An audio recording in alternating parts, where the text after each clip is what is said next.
Okay, we're live streaming on YouTube now. Thank you. Okay, so first of all, everybody, how are you? Well, Are you all happy? Sick and tired of lockdown. Lockdown fatigue. Right. Okay, Apologies crazy. for absence then. I know that Ian Reisman is due here in about 10, 15 minutes. Kelly's on an SODC panel meeting. Okay, so do we know about the mayor, Ken Arlott? Your guess is as good. I don't know. I haven't had a message from the mayor, no. I think we should take that quote, Donna, and pass that to the press. Oh, I'm going to ask him now. I don't know where hang on a minute, excuse All me. right. So, one apology. Press may already be listening, of course. It might be, yeah. One apology from Donna for Kelly for absence, and we're waiting on notification from the Ken. Are there any declarations of interest? No. In that case, let's proceed. Do we have any public participation? There's none, no. And as we only have one councillor present at the moment, we're not quorate, just to alert you. So we can discuss all of the items on the agenda, but we won't formally be able to make a resolution. Okay, Fiona, appreciate that. It does seem to me that even if they don't participate publicly, the press pick up the YouTube very extensively, and also the documentation. So minutes, first of all, any comments on the minutes, or are you happy for me to sign them? yeah, happy. Yeah, everyone happy? In that case, let's proceed and let's talk about the electric vehicle charging infrastructure projects. First of all, Fiona, the Mill Meadows site. Yes, so as you recall, the Recreations and Amenities Committee approved the installation of 4 electric vehicle charging points at the council's Mill Meadows car park, but delegated responsibility for appointing the supplier to the clerk in consultation with the working group. A second possible supplier has submitted a tender, and I'm in the process of analysing that response so that the clerk can lead that decision. So that work is ongoing, but hopefully we'll have a decision on the supplier so that work can begin soon. When might the decision be raised? I'm sorry, I didn't quite catch that. When might the decision be finalised? Hopefully in the next 2 weeks. Okay, it's great. All right. All right. I've had a text from Ken Arlott. I misread it.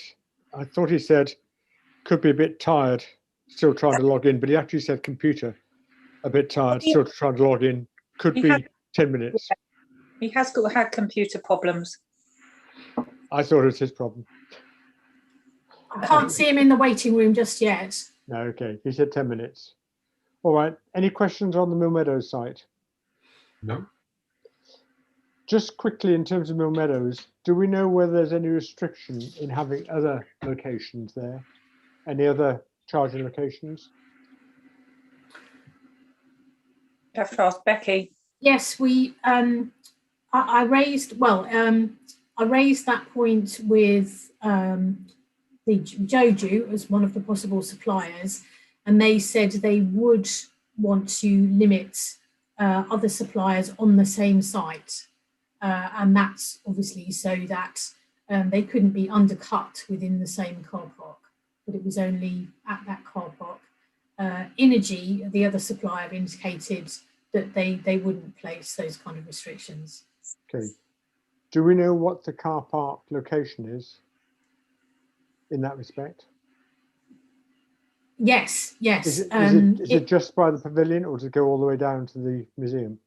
It's for what is currently 5 normal parking bays to be converted into 4 electric vehicle charging bays close to the pavilion, on the side of the car park furthest away from the bit from the river and the flooding.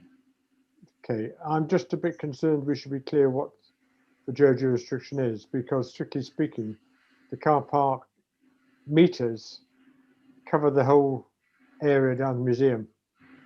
Kath, I don't know if you have a view on that. And then Patrick, apologies, Patrick. I think the whole, it's all the way down to the River and Road Museum is the car park. I don't think it would include the River and Road Museum car park itself, though they manage that at the moment. Yes, I think that their restriction would apply to the whole car park, but I think that is fairly typical. Okay. Good afternoon, Ken. Today's Tuesday, 2022. Monday. I'm really confused. Beg your pardon. Patrick, do you have a question? Yeah, no, it's, I seem to remember early on in the discussion with Joju, there was an issue with supply, with energy supply, and that actually they felt that there was a limit on the numbers simply because of the cabling that there was there, and that would need readdressing. In other words, the next lot would be more expensive to put in because it would mean putting in additional reinforcing the supply. I think we need to be clear on Mill Meadows with Joju what they mean by the car park, because it could well be that the council will decide to invest in its own right in more car parking charges, which may be prohibitive from the point of view of the contract. And my inclination is to try and get them to agree that this definition of the car park is just where the pavilion is, not beyond it. Is that sensible? Mm-hmm. Yeah. Okay. Let's go on to the electric vehicle infrastructure strategy from the Oxford County Council. Now, I've been party to a presentation, but so has Jackie, and so has Fiona. Fiona would like to start first of all. And also, to be fair, Fiona has circulated their presentation papers to everyone. So Fiona, I'd like to give a recap first of all, and then perhaps Jackie, and any comments on the presentation papers. Yes, so it took us a while to secure the meeting, but we have now opened a good channel of communication with the electric vehicle charging strategy team at the County Council. And we've met with them and heard a preview of their presentation, and Jackie and I also participated in workshops for all parish councils, which was an interesting addition to that. So they are still working on their strategy. They haven't finalised it or published it yet, and until the working group within the county council and the particular district councils that are involved have approved that strategy, they don't want to share the full document, although the key points, I think, are all covered within the presentation that's been circulated to you. So it's very much a high level of document. A lot of the detail for Henley and other sort of smaller sized areas within the county, have not been fully resolved. So we were keen to emphasise to them at the meeting that we have a large population that depends on on-street parking, and there is a need to meet their needs for electric vehicle charging, as well as those people who can charge their own, and obviously visitors who want to use more of the car parking facilities as well. The other key point that has come out is that the objective that they have for installing electric vehicle charging points within their car parks is very modest. It's quite a small proportion of what's, and certainly won't meet the needs of the town in the longer term. And the final issue, the particular issue that I picked up on was around the capacity of the electricity network, as Tony has kind of already raised from Mill Meadows, to deal with the anticipated need. But at the moment, there's a bit of a kind of chicken and egg situation going on, I think, where the the county council can't specify what they want to do until they know what the supply is, but the electricity supply company can't say what they can make available until the need has been well defined, and they haven't unravelled that discussion to an extent where we've got a clear way forward on how the network will cope with increased demand for charging of electric vehicles. So what we wait to happen now is for the full strategy to be published, and also the Transport Strategy Group, who met just last week, has taken on responsibility for developing the electric vehicle charging strategy, as you asked them to do through the planning committee. So they have formulated a working group with 4 members of the Transport Strategy Group to take implementation of the electric vehicle strategy for Henley forward. Okay, thank you for that. Jackie, any add-ons based on your participation in that presentation? Yes, I'd just say that the strategy, if I understood it right at the workshop, should come out within 6 months. It's going to Cabinet in March, and it looks like there's 3 layers of priority. The first priority would be their own car parks and so on, areas where they have more direct influence, and what we're particularly interested in, which is the on-street charging for those households that don't have off-street parking. That would come in the middle priority layer, and they talked about particularly the brush gullies, which you've explained before in one of our meetings. The main benefit of this approach is still that it would be standardised across the county.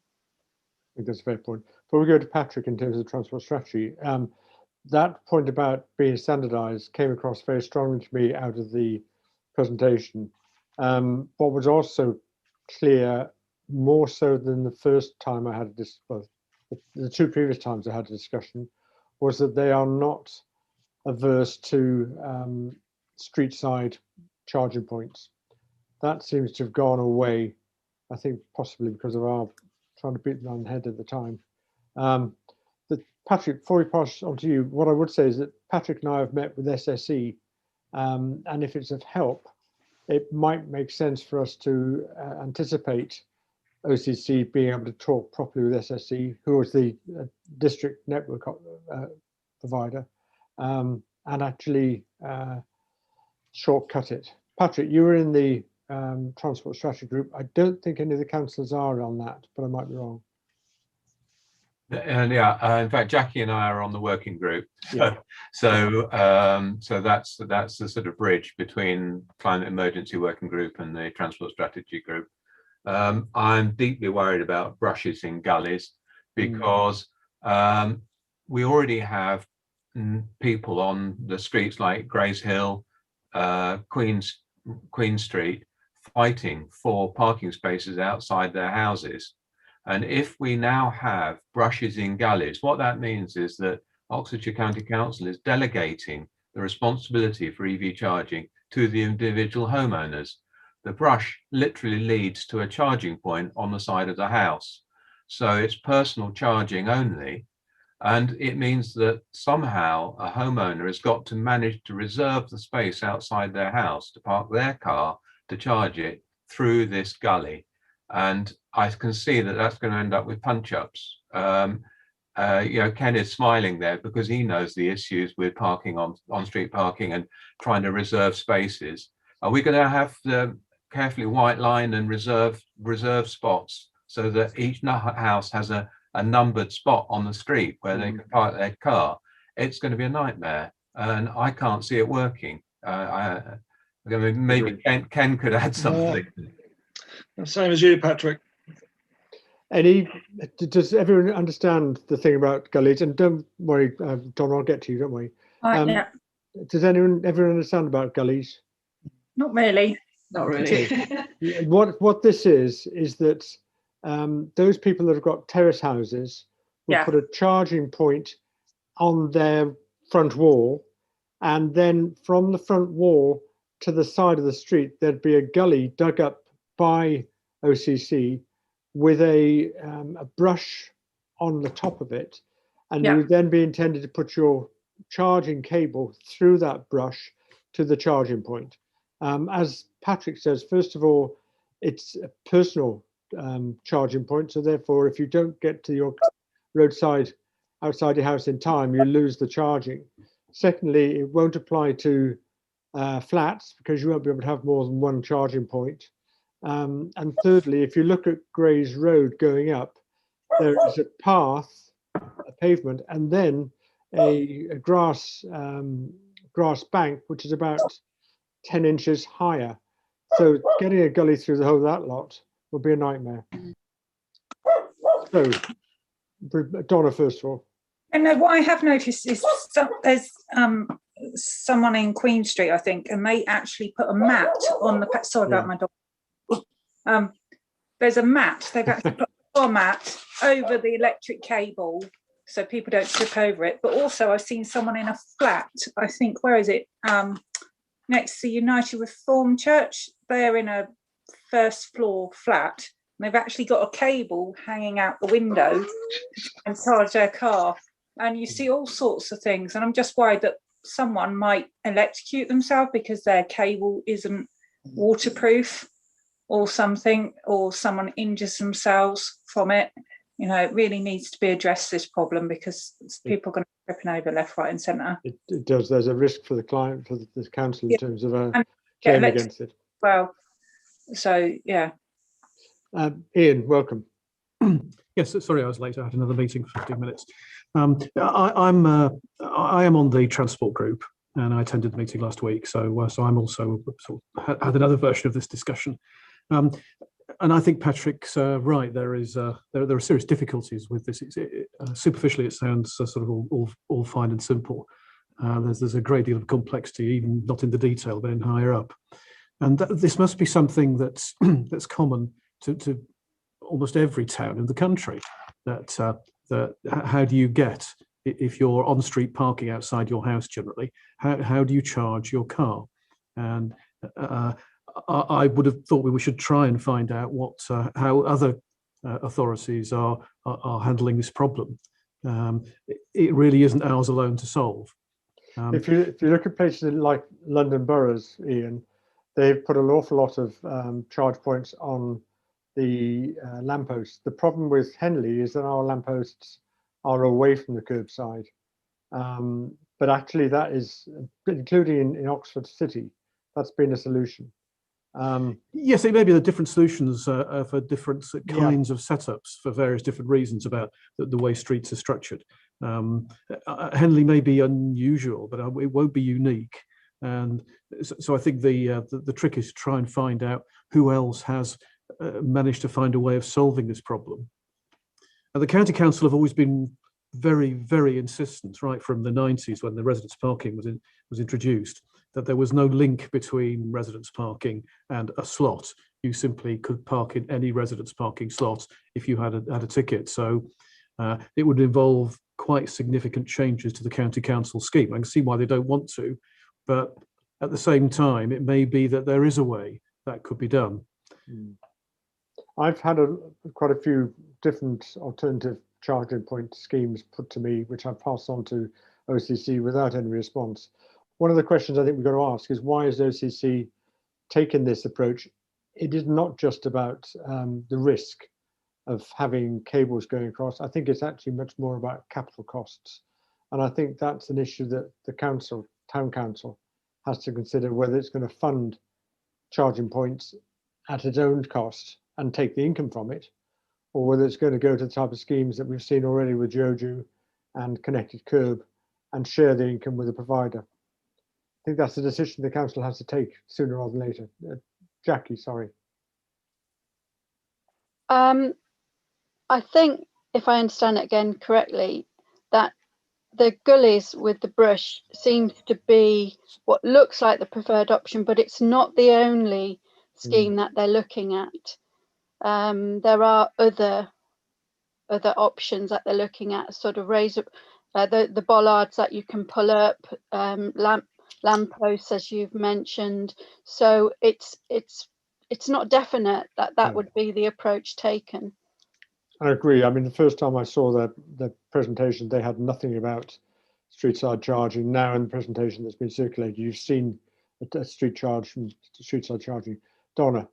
You also have to be careful with the brush option. I've just remembered, because we've had Zoom put their cabling in, you know, whether if they're doing it that doesn't damage like the cable or any other utilities that are going across there and things like that. So we have to bear that in mind as well, if that's an option.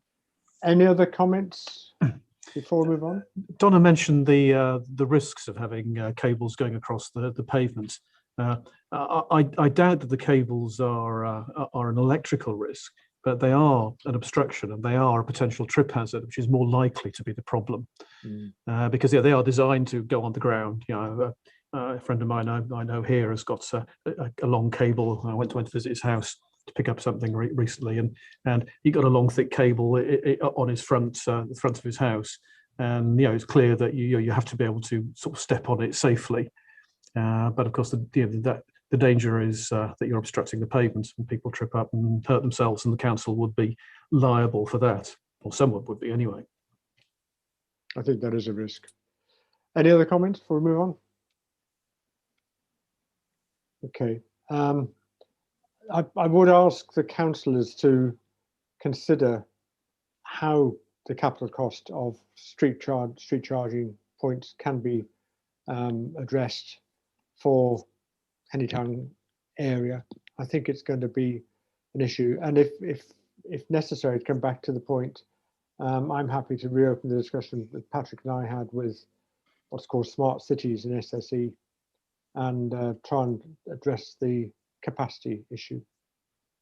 So let's move on then.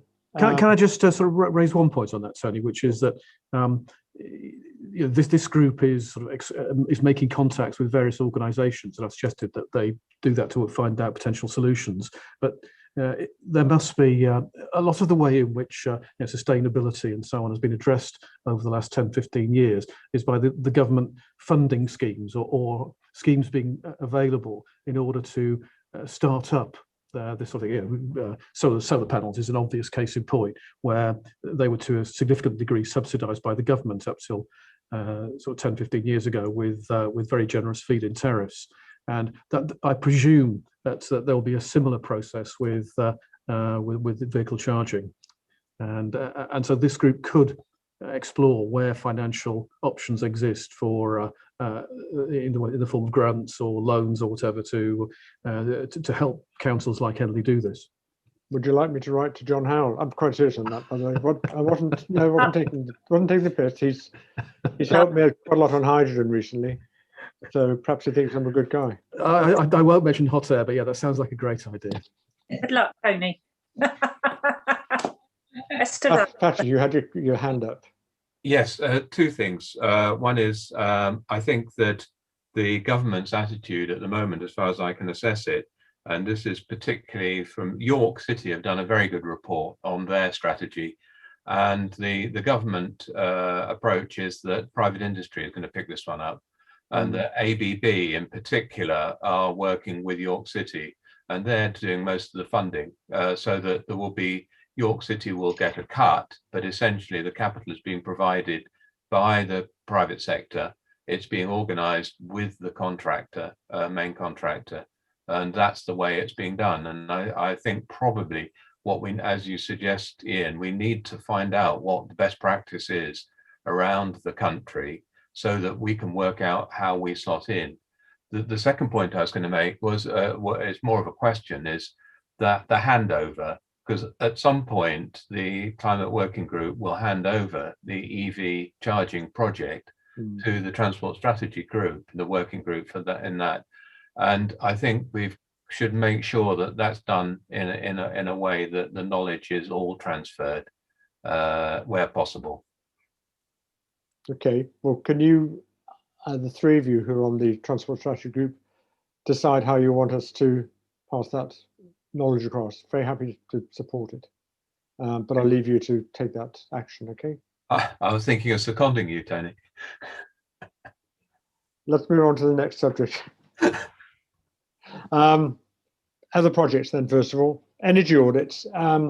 We've had energy audits undertaken with Town Hall. We've had it undertaken with Badgemore School and with, I think, Trinity Schools. That's going through. I'm not sure if it's happened. But we've also recently had it undertaken with YMCA and D2. So, and those two have been the ones on which we have progressed furthest, I think. And heart and bowel surgery. Heart and bowel surgery, thank you for that, Rebecca. Apologies, yes. Would perhaps Patrick like to talk about D2? Yeah, sort of by the skin of our teeth, we got the application. Well, first of all, we got the report, and we had a meeting with the assessor from Oxford Brookes University, with the client, if you, or with the managers of D2. And it was a very, very positive meeting, and we came down. The money is limited, so we came down on the most best value for money project being conversion to LED lighting. And at the moment we are in the process. We've applied for funding from Low Carbon Hub, a small grant, and we're hoping that we're going to be able to match that with money from this working group. We have a small budget in this financial year, and we hope that we could perhaps get £500 from that budget to support the work that's being done at D2. They will be looking for additional funding to try and fund this first phase. But it looks as though it will go ahead. It's a question of scope. It's a question of how much we can do with the money that we have at our disposal. And so there's a request, really. I'm putting a request into the Climate Emergency Working Group, the 2030 Working Group, for a budget for some funds to support the work that we're doing. Okay, thank you for that, Patrick. Joseph, would you like to make another appeal? Yes, just to really sort of echo what Patrick said. In very, very similar circumstances with the YMCA, we received an energy audit from Oxford Brookes, and we've taken on board the recommendations that they made.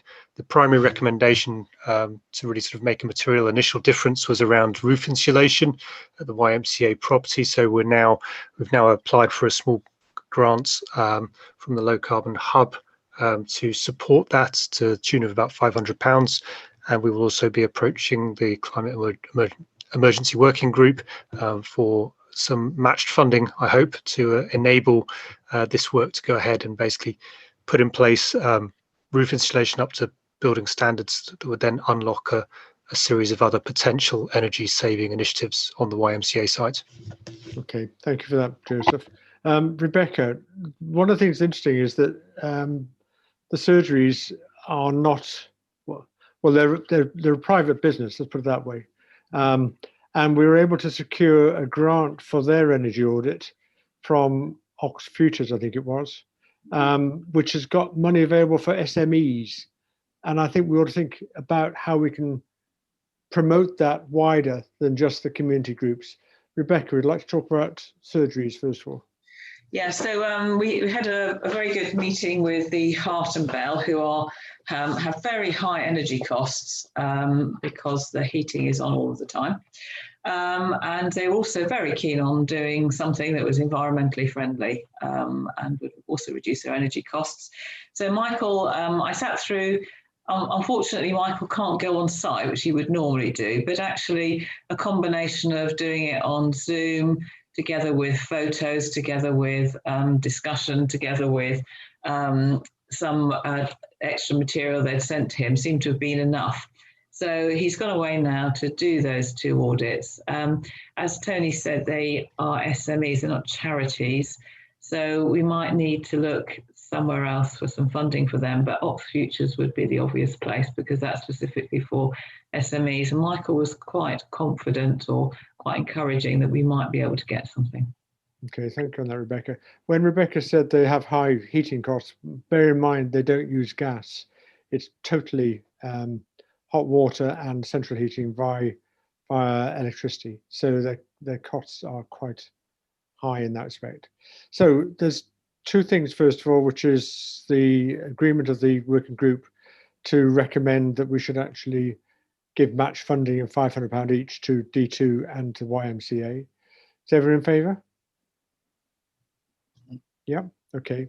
And then secondly, I think that we should promote the opportunity for SMEs in Henley to get energy audits.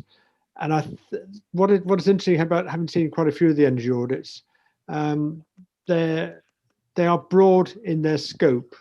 And I think what they do is highlight where the opportunities might exist, but it still requires the organisation itself, whether it be someone like D2 or YMCA or the surgeries, to do their own research about what is feasible. But I think it was really because of the fact that the surgeries went from an SME grant that it alerted to me the fact that we're probably missing a trick here, and we should be promoting it wider to the businesses in Henley. Patrick. I go further and say we can't just rely on particularly the smaller charities, the community groups, but also probably with SMEs and thinking out doctor surgeries. It needs to have a champion within this group to chivvy them along, just to make sure that things are happening. Because when we haven't done that, that's when things have just let be, because they're so busy with their day-to-day, that they need to have. I think we need to be on the case. I don't know if you'd agree, Rebecca, that without our input, and Joseph, I think without our input, this just wouldn't happen. Would you suggest we second you for that task, Patrick? No, I think that each one of us ought to take a project, as we have done. This has been very successful. And I think that next time round, once we've got these on the way, and I think they are engaged now, and they will start to self-sustain, but we should now look at our next group, and perhaps we'll have one person off this committee to be the kind of like project chaser, just to make sure that they're getting on and doing what they need to do, and that the thing doesn't get clogged, doesn't get stuck. To take Patrick's point and expand it for those that are not aware of it, the work that Patrick and Joseph and I suspect Rebecca have done to actually help the people who may not be very familiar with energy management in their own organisation has been quite demanding. And I don't think we'd have got to YMCA nor to D2 without the help of the people who've been directly involved. The question, first of all, is how do we communicate this to SMEs? Does everyone have any thoughts? We've had this before, haven't we, about being able to directly contact SMEs in the area. And we do have some database, don't we? We do have a list of SMEs, I think, in the area. So we can contact them directly via email. We can Facebook. Facebook is pretty easy, and boosting is very cheap. We can get within a radius of 8 miles of Henley. That's not a problem. We can put stuff in the local paper. All of those will work. Perhaps Patrick, before Rebecca, I'll pick this up with you separately. Patrick, though. Yeah, just thinking that this is a case study. That everyone recognises the doctor surgeries.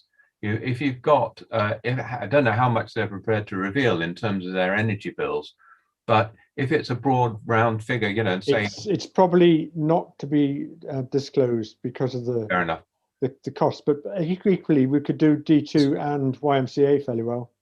Yeah, but just thinking, would the doctors be prepared to admit that it's actually been done? They've had an energy audit, and that the potential savings might be 5, 10 or 15% or whatever it is, so that we've got, we maybe can't give exact figures. It'd be worth checking with them to see whether we can do that. Okay, let's take that up separately and take that forward. Donna, you had a comment. There are other social media platforms available that you could advertise on, like Twitter, is like Instagram and other platforms. TikTok, you get a lot of, but just for Henley, not for the whole. The whole of China. Yeah. And I would have thought if you were doing a business approach, then perhaps LinkedIn might be a good approach to individuals. Yeah. Can you do LinkedIn by location, or is it just by business? Yeah, you can do it by geography. I didn't realize that. Okay, fair enough. I must find out what TikTok means as well. Kelly will tell you about that. She knows all about that. All right, okay. Let's give Patrick a It's only the under 20s, so not many SMEs probably. Does Kelly qualify as under 20? She likes to think of herself sometimes as still young, like we all do. Let's give Patrick a breather on trees and take it next. Well, since Rebecca is talking about communication, do you want to pick up on public engagement and communication? Yes, so I've done two things. So the Climate Emergency Working Group, I've been putting a few posts up. So I did an introductory one about measuring your climate, your carbon footprint, and boosted that, which means basically you send it to all Facebook users within, you can geographically target it. So I targeted within 8 miles of Henley, which was the closest I could get. It tells me it's gone to 1,499 people and had about 125 engagements. Obviously different figures depending on what I look at. But that's not bad because it's very, very cheap. It's £10 to reach all of those people. And the interesting thing is that the engagements are things like someone's clicked on it, or they've liked it, or whatever. So then you have a chance of picking them up as a follower. I've had some comments, which has been quite good because they're people that we are outside our normal echo chamber. People saying they don't believe in climate change. People saying they're not going to turn the heating down and the climate's always been changing, and so they're just going to ignore it. We've had, it's all rich people, so it's nothing to do with me. And various other things, but actually it's quite good. I think it's good to have this because it's an opportunity to interact with people who would normally never interact with you. And also it's a chance to perhaps put a slightly different viewpoint. So I've had one lady here said, oh, don't you know the climate has been changing for millennia, so I shall definitely not be turning down my central heating. So I've responded saying, well, if you had a house that was so well insulated that you don't need your heating on so high, but stay just as warm, that's reducing your bills, would you be interested? And she's come back saying, oh, no problem with the efficient energy use. Just don't tell me to go vegetarian. But I mean, that's kind of good because it's an opportunity to interact with people and maybe just change attitudes even by a very small amount. So very good point. That was worth doing. So the local newspaper, I have to have copy by before you say having copy, can you just say what you've agreed with the standard? So particularly for the councillor's point of view. What I've agreed with the standard is a series of articles. There'll be once a month, last Friday of the month, and they'll be running from February to July. And what I've suggested is the first one is, what's your carbon footprint? How low can you go? And then how to lower your carbon footprint in various ways in terms of food, travel, consumption at home. And then looking at what would a net zero target lifestyle look like in 2050 Henley. So I'm trying to kind of get the right voice for it now because it needs to be locally focused. So the more local stories I can have. So I was actually thinking with D2, if I can manage to get, Simon Bradshaw tells me photos are nice. So I was thinking I could perhaps get a photo of the people from D2 holding up their energy report just to go in this one because it's it's a nice local story. It's a local picture. I do know local builders who've done lots of very energy efficient stuff, very exciting stuff in various houses in Henley we could talk about. And it's just getting the voice right. It doesn't want to sound hectoring or lecturing. It needs to sound, also I suspect that we'll probably end up getting people writing saying, there's always loads of people, aren't there, writing saying none of it's happening, and there's just two. There's just two, Rebecca. Somewhere or other. Just two. The usual suspects. Yes. I don't really want to get into that. So it's about kind of making it, hey, look, this is what we're doing. and make it sound very positive. So, hey, wouldn't it be nice to live in a nice, warm, comfortable house that doesn't cost much to heat? Or, you know, lots of vegetarian food is really delicious. We could try this. You know, that trying to get that kind of positive voice in it. So this is the Henley Town Council recipe page, is it? Yeah. I could do that. I'm a vegetarian, and I do that, but I would never force anyone to become a vegetarian. So Sounds like you've got the next article. So I have to have coffee. Sorry, off to you. Go on, after you, Donna.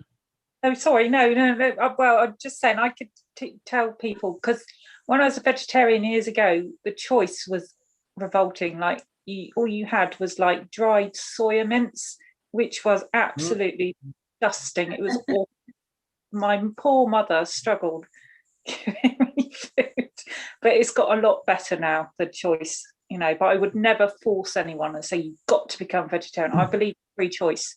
You see, my kids aren't vegetarians, so I always gave them meat, but I think in free choice, you know. So yeah, it's sort of around about making a sort of, you will never force people to be vegetarian. Some people will want to be. I'm not, and I don't want to be completely blunt. But I don't mind just eating a bit less meat. It's probably better for me anyway. You know, it's that kind of balance, isn't it? Sort of thing. What I will do is, I've got to have a copy by this Friday, but what I will do is I'll come out to you all and ask you for any ideas for the later versions, because that'd be really good, because the more ideas that we can have put into this, the more lively, hopefully, this column will be. Okay, well done on that, Rebecca. It's good initiative. Patrick, sorry. Just to say, Rebecca, I mean, there may be some stuff that that the Greener Henley Comms group have got already on the carbon footprint that you can just lift. Yeah, I'll have that. Thanks for that, Patrick. I'll contact them. I'm in contact with them because they're doing something a little bit similar, but it won't overlap, actually, having talked to them, because it's a bit more of a wider thing they're doing. But thanks, that will be useful. I'll do that. Patrick, would you like to take up trees, perhaps with you and Fiona? Yeah, so trees, there's quite a few initiatives. Working with Fiona has asked for my advice, I should say, on developing a tree strategy for the council, and that's for all council-owned land. And so I've given her a few thoughts and some ideas, and she's now going to work on that and start to put that together. That's really going beyond the existing management plan. There's a very comprehensive management plan, but what it doesn't look at is, are we actually still gaining trees or losing them? And my guess is that at the moment, Henley Town Council is losing trees. They're falling down faster than they're being planted. So I think the strategy is to go beyond that and actually start to set targets for town council land. The second thing that we're working on at the moment is garden trees. And I'm fortunate, Greener Henley has been fortunate to receive funding from Henley and Bloom and also from our county councillor as well. So with that, what we're doing is promoting people planting trees in their gardens. Very simple. I've got the first 220 trees arriving this week, and we've got to organise distributing them, which is quite a challenge in these COVID times. But there's just to give you an idea, we've actually got potentially funding for another 500 trees. So Harpston are doing their best to take as many as they possibly can. But if you know of anyone in Henley that wants to plant trees, then there's an opportunity there. Two things, Patrick. What trees are they? Well, okay, so at the moment, we're ordering silver birch, rowan and crabapple, and they come as little whips. So Ken doesn't have to worry. They're not going to overshadow his garden because they're only about, what, half a metre. They're 18 inches tall. That's no more than that. And they will grow. I mean, the silver birches grow to about, what, 50 foot, and rowans will grow to about that height as well eventually if you let them. But it takes them a good few years to do it. The great thing about those trees, the reason we've chosen them is because they sequester carbon early. The silver birches are one of the best for that, and they also happen to grow anywhere. They're almost like a weed. They will practically grow in any land. Tell me about it. So, if you've got any you want, we'll transplant them. If you've got ones you don't want, we'll lift them and we'll move them somewhere else, Ken. That's that. You won't, Patrick, you're too late. Oh dear. I'll have a pear tree if you've got one. Yeah. Can I just ask you, Patrick? Sorry? Can we actually get Sohar and the Gainsborough Estate involved in this? The problem I would say with that is management. I've found that public bodies are very reluctant to take on tree planting unless they have a gardener on site. And in fact, Tilebond Close, there's a little development there. They've got a gardener and he's taken about a dozen trees from us so far. So where there's a gardener who can look after them, that's fine. But actually, it's a bit of a liability. Having said that, a good idea to contact them. Yeah. Donna, you had your hand up in any case. Yeah, I'm in talks with Councillor Lambert about some trees, but if I was to speak to Patrick, if he could acquire us some trees for a particular, I can't say too much about it, but would you be able to help us if we were specific about what trees, but not the ones that you're offering? No, happy to do that. Oh, great. That's fantastic. I'll get back to Glenn. Ken? Thank you.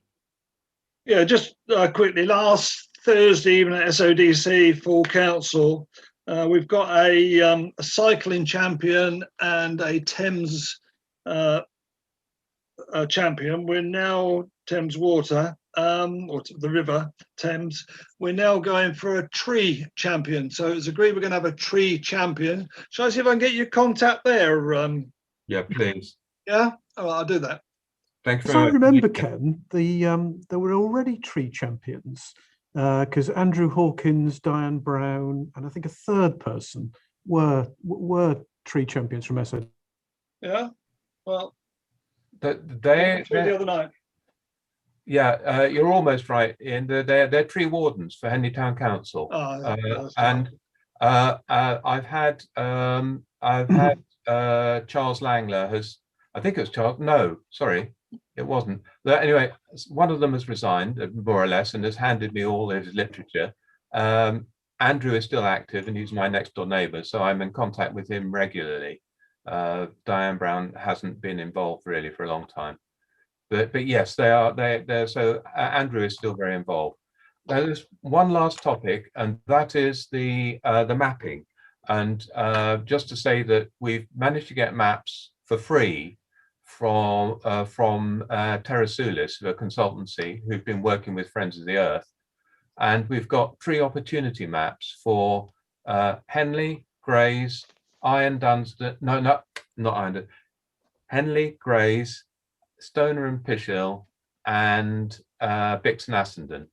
And there's a couple of people from Greener Henley have worked on those, and we've now supplied a list of 49 land parcels to Kath and to Fiona, and Kath is soldiering through those at the moment. And we've got 11 sets of deeds back, which we now need to work on to find out how we can pursue those in terms of looking at land ownership. So that's part of the land ownership project. And a lot of that is going to be done with personal contact. And again, Kath has been very helpful there with a contact, but it's finding contacts in the land owning and farming communities around us who that we can use as a sort of as a way of getting into this, because it's all done by word of mouth. Patrick, it seems to me that one thing that's not been very successful is actually promoting this in the press. That's true. It's one of these things where you can either do it or talk about it, and I'd rather do it. And then why don't we do both? Well, what happens is actually we have been successful in the press in that the Henley Herald, Michaela, ran a very good little article for us on the garden trees, and I haven't tried to promote it to the Henley Standard, but we could certainly do that. But it's a question of finding hours in the day, really, to be honest. Yeah. Okay, perhaps I'll have a discussion with Rebecca to see how we can help you on that. Yeah, great. Okay, all right. Any other question? Oh, Fiona, would you like to add anything to that from the point of view of the town council? No, not much really to add. I mean, just to say, yeah, the tree strategy will add a lot of overview around carbon sequestration and biodiversity to the day-to-day management points that are covered by the council's current tree policy. So I think it will be an important step forward. Okay, thank you on that. Let's go on then to 2 items about the town council. And these stem from the fact that, having declared a climate emergency, the town council should be seen to be proactively managing its carbon footprint. And in that respect, perhaps you'd like to talk about the scheme of delegation yourself and Claudia. Fiona, you'd like to start first of all? Claudia, would you be happy for me to start speaking about this? Okay, so we've been looking at what was the best way to help the council change its decision-making processes to make sure that carbon emissions are taken account of in all of those decisions to be consistent with its declaration of a climate emergency. And we've concluded that the best thing to do is to look at a document called the Scheme of Delegation, which is an amalgamation of all the terms of reference of the decision-making committees of the council. So it specifies the scope and terms of reference of all of those committees, and at the moment doesn't say anything about carbon emissions. So Claudia has kindly volunteered to help review that document and make some suggestions as how we could amend that document. Now is the ideal time to do that work because the document has to be reapproved by councillors every year in May. So obviously that opportunity to make changes to the scheme of delegation is coming up, and we want to take advantage of that timing to add climate emergency terms to the scheme of delegation. Any comments from the councillors in terms of that series of actions? Is there any money involved in these scheme of delegation? It's an administrative document that describes the scope in terms of reference. All the financial regulations are covered in the financial policy document, and that may be a document that we would also need to look at and possibly amend. But this, the project to edit the scheme of delegation is not proposing to make any financial changes. Before I move to Kath, Ken, if you'd like to contribute some money, I'm sure it'd be most welcome. Hang on, here comes the money. The mayor's wallet is open. Kath. Yeah, I just wanted to say the town clerk has just, after I raised this at senior management team last week, the town clerk has literally just changed our report template to add in a section so that whenever officers put a report to committee, we now have to consider the biodiversity impacts, the climate impacts, and something else. So that should start to feed through to committees straight away. Okay, thank you, Kath. Fiona, I'd like to talk about the carbon footprint and how it's measured and managed. Okay, so at the moment, whilst the council always keeps a tight grip on its finances, it doesn't have a way of monitoring and managing its carbon emissions.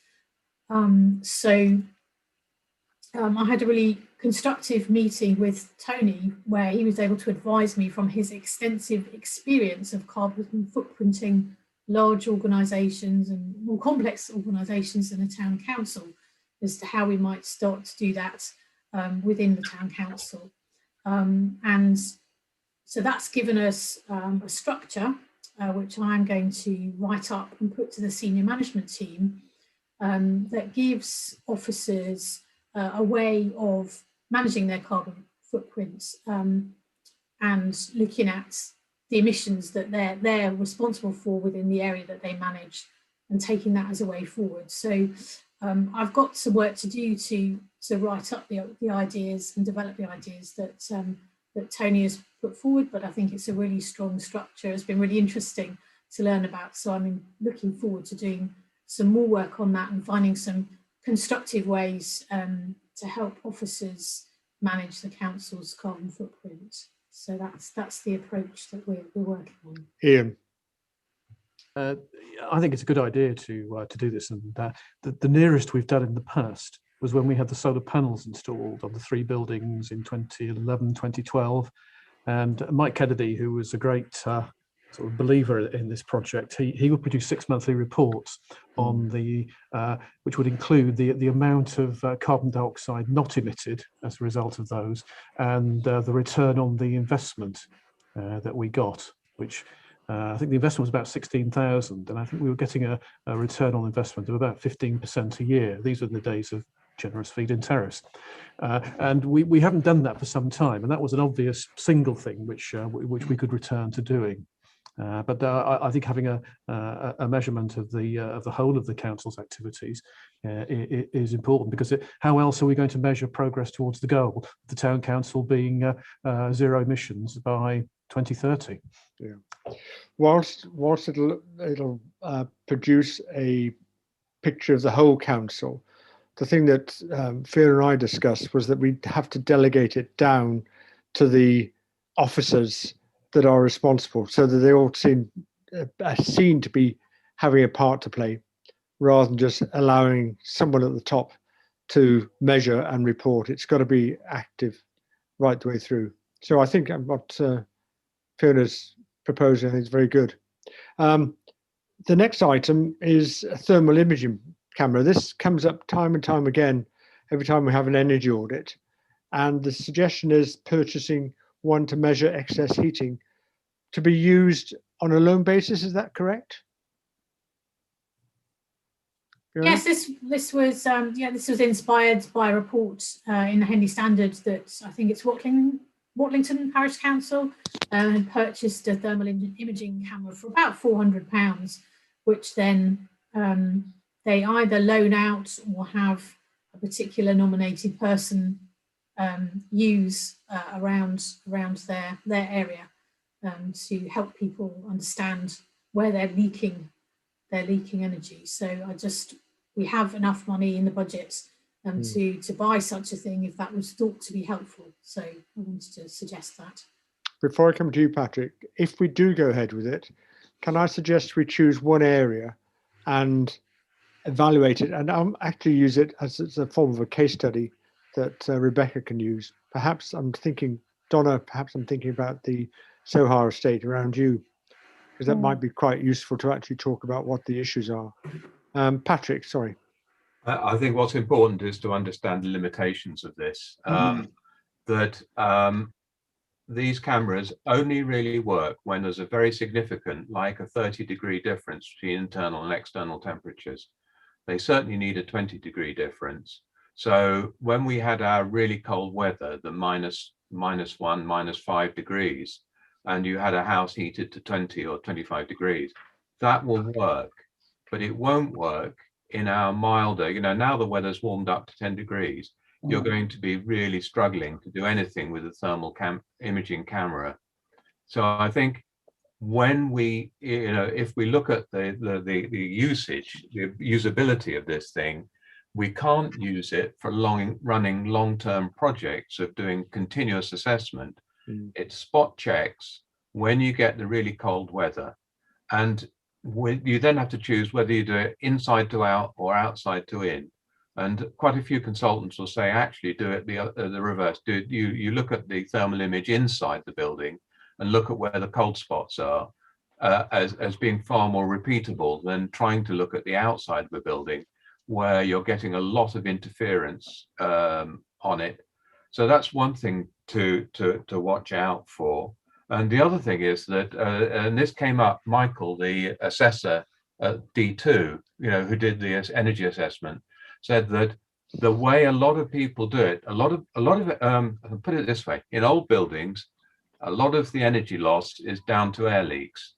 And to do that, what they do is they use the equipment that's used to determine the air tightness. They use fans to pressurize the building so that, or to suck in. You can do it either way.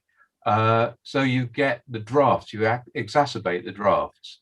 And this is the typical Victorian, it's perishing cold when the wind's blowing effect. And I think that, so I think that just getting a camera by itself isn't going to solve the problem. It's not even going to be useful unless you've got someone using it who knows what they're doing. And I think that either means using an energy assessor, or using someone who's been trained by an energy assessor, so that they know what they're looking for and they know how to get that information out. Jackie? Yeah, I agree with Patrick, but I also wanted to ask about the opposite side to that, where we wouldn't be controlling where and how it was used, but whether Watlington are making this available to residents to request to loan it, because it would be a good way of engaging the community to be involved in this too. Rebecca? Yeah, I'm just thinking a little bit about the presentational aspects of it, because I know that we had one before, didn't we, in the past, before my time.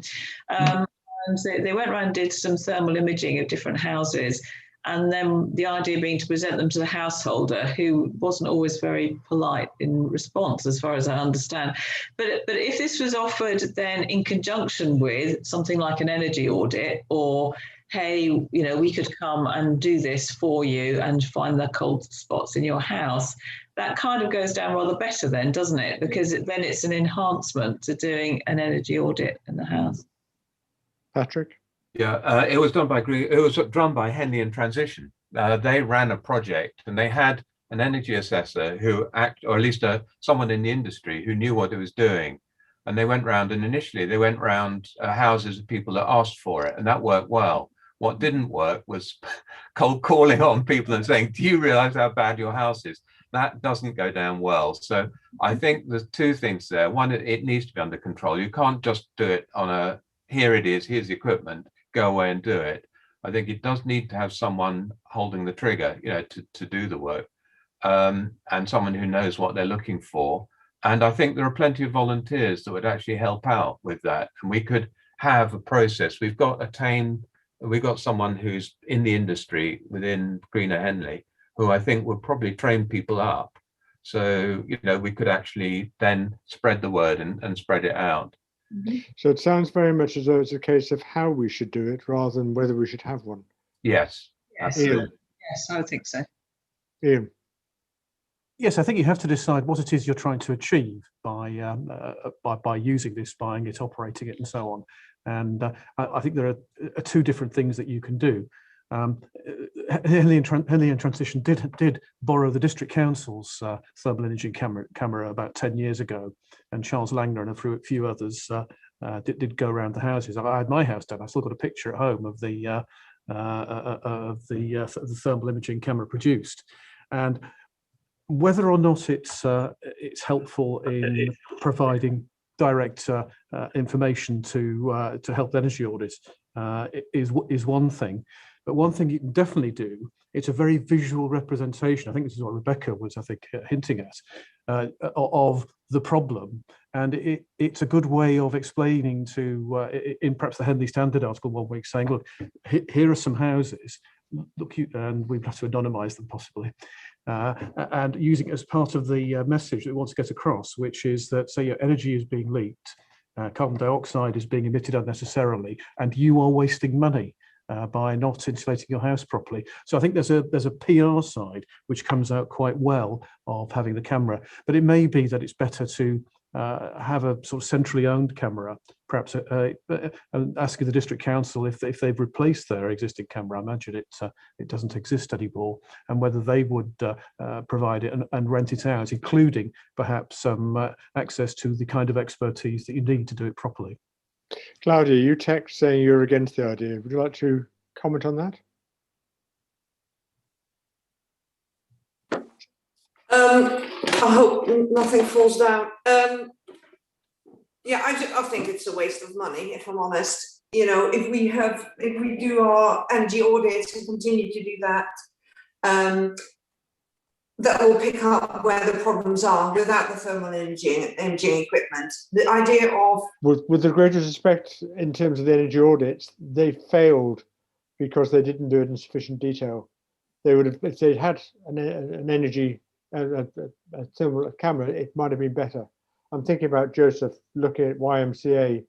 They were unable to look at the heat loss through the roof.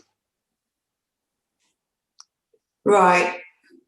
I mean, Tony, just to clarify that, I mean that's partly because we were trying to analyse roofs where we didn't have access to the residential area because it had its tenants in place. I actually am inclined to kind of agree with Claudia in terms of it doesn't sound like a sensible use of money. You know, we know that there will be issues with roof insulation, etc., and you can ascertain that with a visual inspection. Given the difference in temperature that you require to actually get a good reading, I mean, that's quite a significant temperature range between background and an actual of 20 degrees. It's going to be very limited sort of usage throughout the year when it's actually an ambient temperature is actually cold enough. The actual biggest value I thought of the whole thing was that potentially its use in things like educational settings, because I know things like thermal imaging is part of the syllabus, and schools would love to get their hands on a technology like that, you know, and show kids how it works. But actually, in terms of walking around and assessing properties, I do question whether it's a useful use of money. Fiona, you had your hand up. Thank you. Yes, I just wanted to suggest perhaps it would be helpful to bring a more detailed report to the next meeting for your consideration. Would that be a good way forward? By the sound of it, yes. In terms of how it's used and where it's used, yes. Patrick, unless you're measuring your fingers, then no. There's two thoughts. One is, I think that if we do go forward with anything like this, it should be as a part of a project. In other words, promoting cozy homes or promoting a proper energy assessment, so that it's not seen as a be all and end all, because there's a real danger that people will have an energy. I mean, for instance, particularly now when we've got this money floating around, these £5,000 is floating around, someone will have an energy, you know, do a camera, so an assessment of their house, saying, oh yes, let's put cavity wall insulation in this bit of a house. And when you talk to people that are in the business who understand about building dynamics, that's absolutely the worst possible approach. You need a holistic approach to a building to look at all of the sources of the leaks, the sources of, you know, where the bridging is, and so on and so on. And that the idea of simplifying it and making it simplistic, as if you can just take a picture of your house and then go ahead and do some sort of remedial effect, you know, sort of treatment of it, is a very dangerous one, I think, and not one that we want to promote. I'd suggest we try and promote something that's as inclusive as either the audits that we've had for the buildings we've done just now, we just reported on, or cozy homes, where they get a full assessment of the building. Jackie? Yeah, I think the more I'm hearing on the technicalities of it and understanding better, the more I think the greater benefit is in education and public engagement potentially. So, and which I think there's a great value in that. Oh. Could I just have one last thing? Sorry about this, Tony. For 150 quid, you can get an add-on to an iPhone that Fleur do, or used to be able to, and it plugs in to the Fleur, your smartphone, plugs into your iPhone and does the same thing.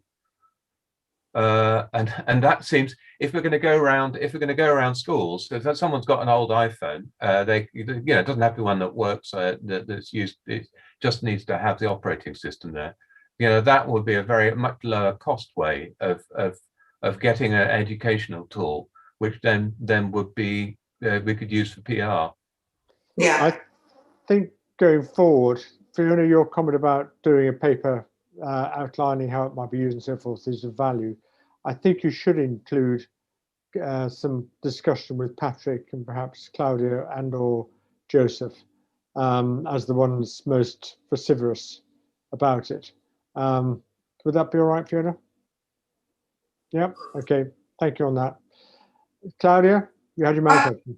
I just think that we're already doing quite a lot, and Fiona's got quite a long list of things to do. I really wonder whether this is a good way of, using our time. I don't know. Before yourself, Patrick, anyone else have a comment on that? No?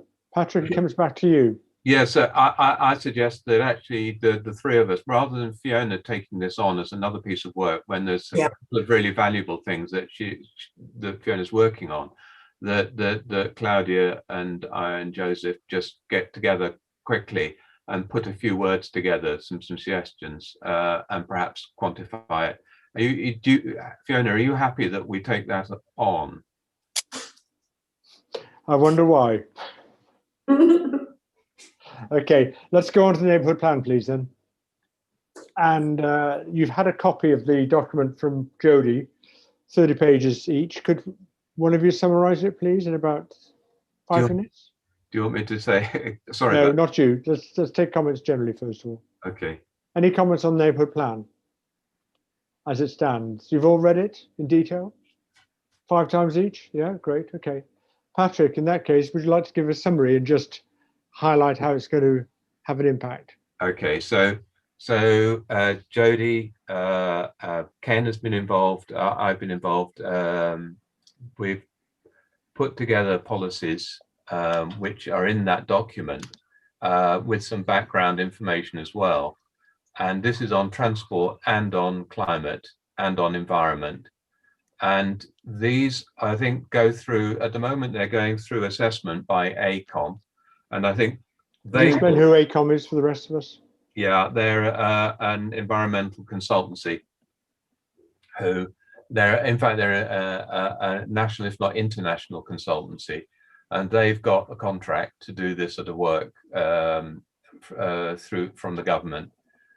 And they will cast their sort of legal eye over it and give us some feedback on what we can and cannot get away with.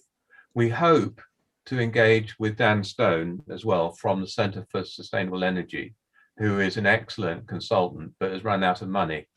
And so we hope to be able to get his input to it as well, because his will probably be very constructive. Having got all of that information, we've then got to revisit these.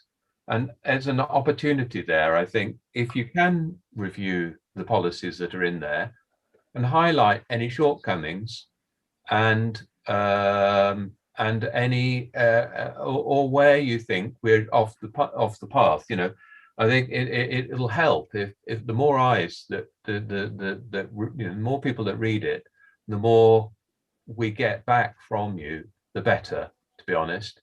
So please, if you get a chance, don't read all of them, but read the ones that you're particularly interested in, and come back to us with comments about what you think it is doing well and what you think it needs additional support or additional information on. Is this before or after the consultants come back to you? Well, and at any time, to be honest, because when the consultants come back, we'll have a much better idea of what we can reasonably get away with. And so we can come back to people and say, thank you for your input, but no, that's completely off the radar. We just can't do that. Or, yeah, that's a great idea. We will now try and incorporate that. But I think at this stage, that's one side of it. The other side of it we need to think about at some point is the engagement with the general public, because what's really important is that the neighbourhood plan goes to referendum. And when it goes to referendum, you get the general public look at what we've written in the neighbourhood plan, and they can come back with comment on it.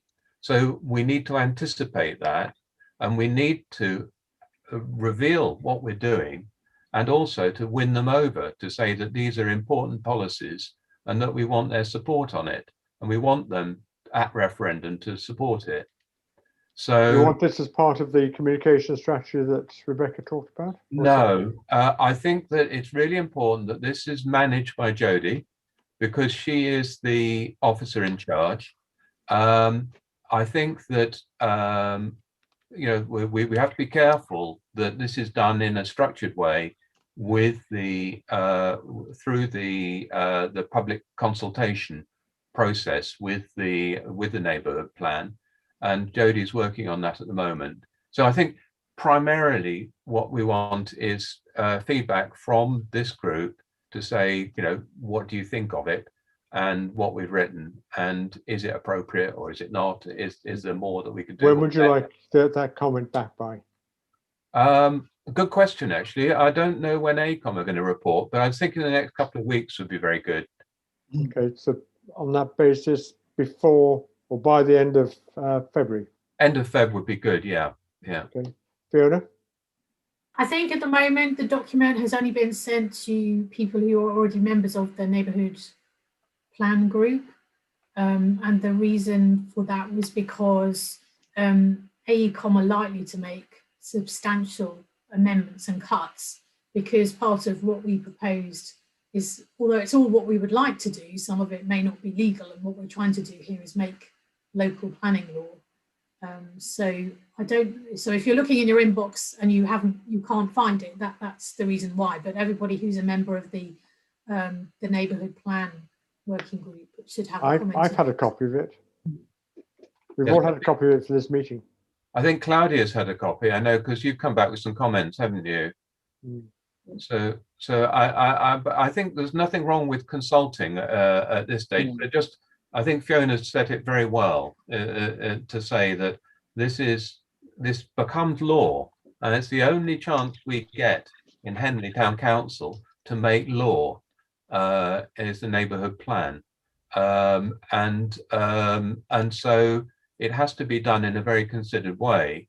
If we don't, then the examiner will just chop it out, and you'll see red ink all over the place. And so that's why it's really important that we go through these steps and make sure that we're taking advice at each stage to make sure we're not straying too far off the straight and narrow.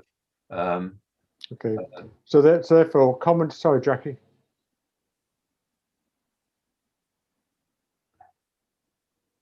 You're still mute. Sorry, it wouldn't go off then with my spacebar.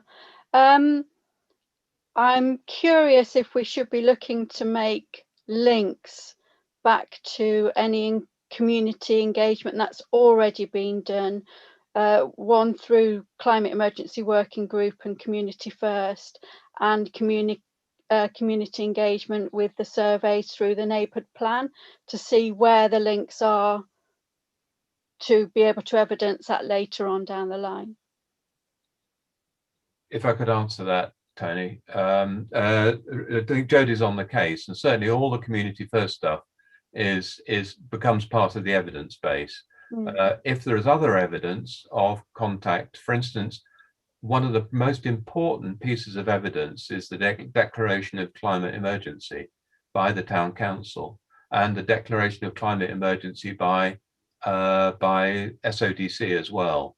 And those are very important pieces of evidence in terms of supporting any climate policies. And they actually enable us to go beyond the existing planning regulations. And if we hadn't got those declarations of climate emergency, we wouldn't be able to do so.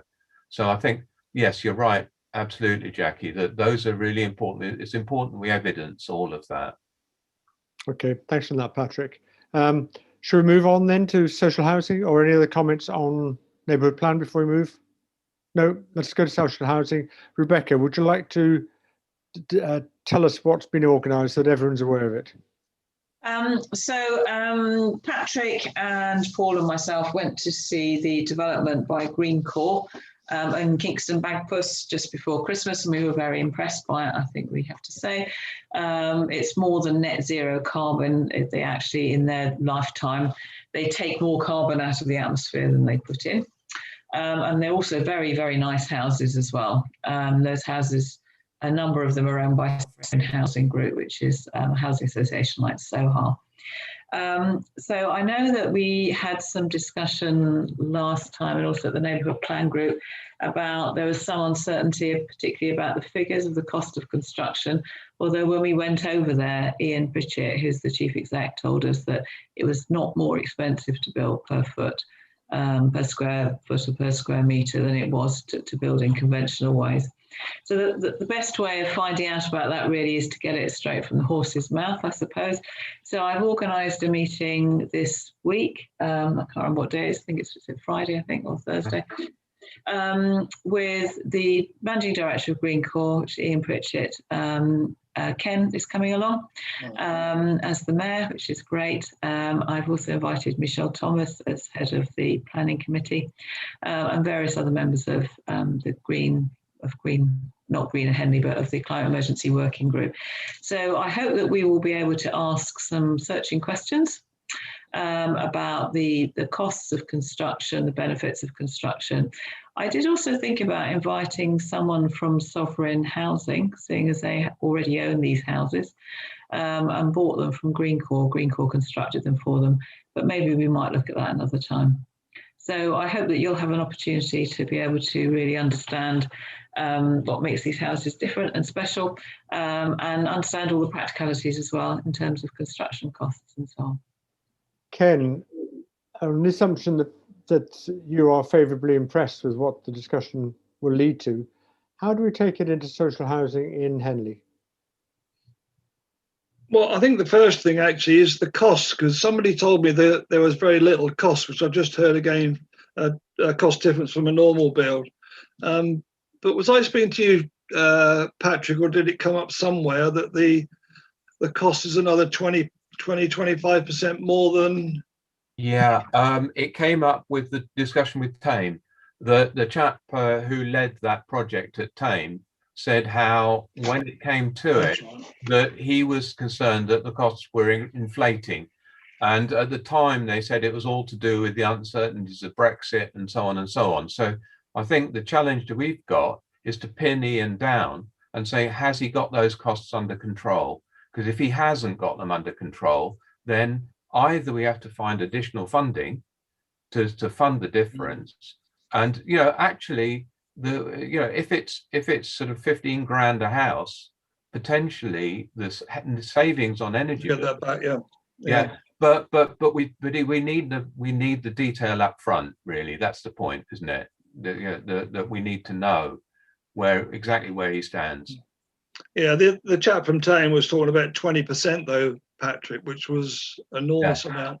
Yeah, no, absolutely. That won't fly. But I think, you know, it's up to Ian. Ian's got to persuade us that he can actually control those costs, and that, you know, that we could see that it's within reach, really. I mean, it's interesting. I mean, if we looked at the number of social houses we want in Henley, I mean, if we wanted, say, another 50 social houses in Henley, then we could say to him, okay, suppose you had 50 houses to build. Can you make them at 1850 a square metre? And can you guarantee it? And it's a fixed price contract. It's your risk. Yeah. And then I think that's the way that we'll pin him down. So those are the sorts of things I think we need to bring up with. I think also, I mean, the site at Kingston Bagpuss is very low density, isn't it? I think it was about a third the density that he said that was normal. And the reason for that was all that the planners would allow him to have. So I remember him telling us that made it more of a struggle to make a profit because we've got a few houses to sell on the site. So that may well create, and you know, that may well be part of it in the sense that if you had a higher density of housing, it's therefore easier to build at a lower cost per square foot. But I don't know. The only one we've really got contact with that I'm aware is Sohar, Tony. Right. You know, it wouldn't be difficult to arrange a meeting with them. No, I think that's if you come up with a decision as a result of the meeting you think it's worthwhile pursuing, I think we should involve Sohar. The other question I had was whether we should involve any of the council officers at this stage, perhaps Jodie or someone like that, or is that premature? Or alternatively, should we record it on YouTube so that they can see it? I'd recommend Kath. I was going to come on Friday. I Great. thought you were seeing Gillett's School. That's next week. Oh, all right. Sorry about that, guys. Made a mistake with regard to Zoom, didn't I? Apologies. Okay. That's all right. I don't mind hosting it, Tony. Yeah, no, I thought you had a Zoom meeting at 3 o'clock on Friday this week with Gillett's School, so my apologies. And Patrick's hosting it. So you'd like Kath involved, would you? and I think Fiona's are you invited as well? I was invited, but I prefer not to attend because I've got other plans for that day. Okay, fine. So Kath can fly the flag. Okay. Yeah. We're all going to Fiona's for a party, okay? Right. I wish. Let's leave that. Next item on the agenda is the Sustainability Action Plan.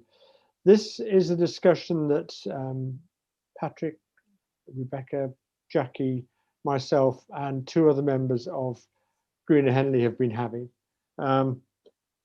One of the thoughts is, yes, the council has declared a climate emergency. The question is, how can we take it forward? And actually, how can we take it in a sense which involves the whole of the community rather than just the people who are around this table or on this screen? So we've actually developed a sustainability action plan, which has had several iterations. We've now tried to create it in terms of a matrix which says what the council has already got in place, what it's considering, and what perhaps it should consider. One of the points I'd make in that respect is that the council is not very good at promoting itself in terms of what it's doing. So all things like neighbourhood action plan, all things like climate emergency, all things like trees, all things like transport and so forth are almost separate. And the council doesn't bring together and doesn't talk about a sustainable Henley. So this is really as a preemptive point, particularly for the councillors. We've had a preliminary discussion with Kath and Fiona that at some stage we'll be coming forward with an action plan, which we'd probably like some of the councillors to be involved with in discussing it first of all, and then how we can to engage with the whole community. I've probably said enough. Patrick, Rebecca, Jackie, any comments you'd like to make? I'd just say thank you, Tony, for bringing it into the format you have. It's very clear, and it helps to guide us as to what we can start to concentrate on. And I think it would be good to share it. I suggest that we invite the councillors on this working group to take a look at the plan and to have a discussion as part of this forum as being the right way forward. Okay, Ken? Well, Kath might answer the question. We've obviously got Naomi Hutchinson now doing PR work for us. You know, surely this would be ideal for her to take this on. I think it would be, and I also think it's important to see how we can link in with all the community groups. So ranging from the Rotary, the Women's Institute, the Henley Business Partnership, because what we're really saying is it's not just our role, our responsibility to drive the climate emergency through, it's all of us in the community. But actually we need to integrate it. So I think having Naomi part of it is a very sensible idea. Thank you, Ken. Any other comments from Jackie or Rebecca? No, but thank you for doing it. Okay, right. You'll be seeing it probably in a couple of weeks' time, but we're going to go first of all back to Fiona and Kath, get their inputs to see whether we're on cloud 9. But you will be seeing it very shortly. And if we're on cloud 9, you can see us somewhere in the sky in the stratosphere at some stage or other. Right, let's move on to the last item on the agenda, Chilton Hills Community Energy. We decided not to communicate where we're at. We have made an offer to one organisation in the area, and we're in a discussion with another about a proposal to go to the Conservation Board of the area of outstanding natural beauty. But frankly, a lot of this is stymied by the problems of getting through to people in terms of COVID-19. So it's a case of keep him pushing upwards and just pushing water uphill at times, to be honest. However, one item is that you'll be aware that Paul Scrivens has resigned from this group. He was also chair of the, treasurer of the Chilton Hills Community Energy.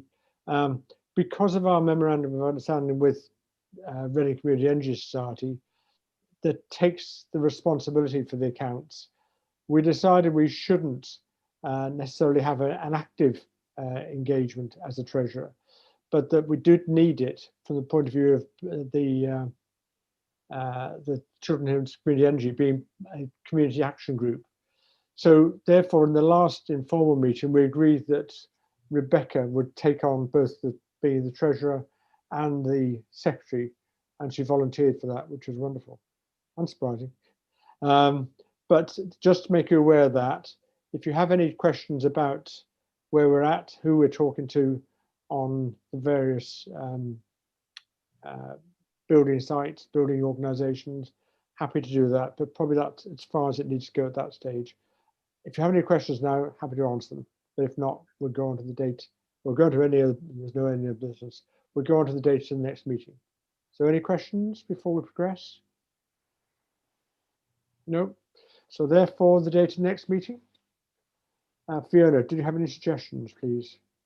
I was looking at the week of Monday, the 22nd of March, and I was also concerned to try and make sure that we pick a time that is feasible for Kelly, because I think she hasn't been able to make the last couple of meetings, and I don't know if Donna could advise us whether in her apologies today about what time might work better for Kelly. Because she has to pick her kids up from, well, her children up. I think they might be returning to school, mightn't they? So how about 12 o'clock? Would that be better for people? Is that okay? Okay. Because then it gives say 12 o'clock if we said. I suggest that Fiona, if you wouldn't mind taking a date and that time, circulating it and doing an informal just to see can everyone make that, or the majority of people can make it, and perhaps take it to Kelly first of all. Sorry, carry on. Go on, Donna. So what did you have to say? No, I'll ask her now. But I don't know if she'll get back to me. No, let's. She might be still in an SODC meeting, so that's probably not fair. Right. And I could further and say that we should check with Ken, Ian and Donna as well, because it's really important that we have councillors on the meeting. Hopefully we'll be looking at the action plan at that one. And so it's really important that we have all the council. So can I suggest the 23rd of March? Which is when? A Tuesday? Tuesday. Oh, I can't. Not that time, not before 1 o'clock. I wouldn't be able to do. Okay. So, a Monday's better. A Tuesday morning is. Did you mix your dates there, Tony? Because I thought the original suggestion was 22nd. No, she said we commence on 22nd. Oh. I can do the 22nd, but 23rd. Sorry, Donna, you can do the 22nd, but what? Not the 23rd. Not the morning of the 20th, because it's a Tuesday, isn't it? Is everyone happy with the 22nd? That's a Monday. I thought, as I recall, Donna, Kelly couldn't manage the Mondays in previous meetings. Couldn't she?